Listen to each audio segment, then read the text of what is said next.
আসসালামু আলাইকুম। আজকে যাচ্ছি আমাদের নতুন মসজিদে ইফতার করার জন্য। দেখতে পাচ্ছেন আমাদের নতুন মসজিদটা দেখতে কত সুন্দর। তাছাড়া মসজিদের সামনে রয়েছে কত সুন্দর একটি পুকুর। তার জন্য মসজিদটা দেখতে আরো সুন্দর দেখাচ্ছে। চলুন আজকে দেখা যাক আমাদের এই নতুন মসজিদে কি ইফতার দেওয়া হয়।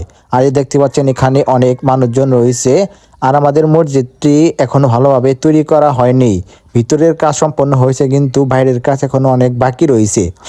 দেখি আজকে কি দেওয়া হবে আমাদের মসজিদে। দেখতে পাচ্ছেন আজকে আমাদের ইফতারে রয়েছে স্পেশাল বিরিয়ানি। যারা যারা বিরিয়ানি খেতে চান যারা চলে আসেন আমাদের এই নতুন মসজিদে তাহলে খেতে পারবেন।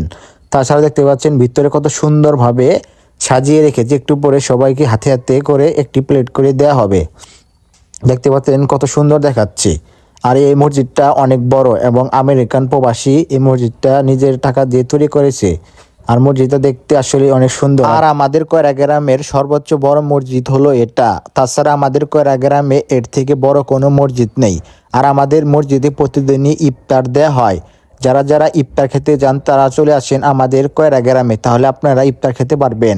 আর আসলে দেখেন মসজিদটা দেখতে আসলে অনেক সুন্দর আর অনেক বড় মসজিদ। তাছাড়া আমাদের এই নতুন মসজিদে ইফতারের সময় অনেক মানুষ হয়ে থাকে আর সবার সাথে ইফতার করতে আসলে অনেক ভালো লাগে।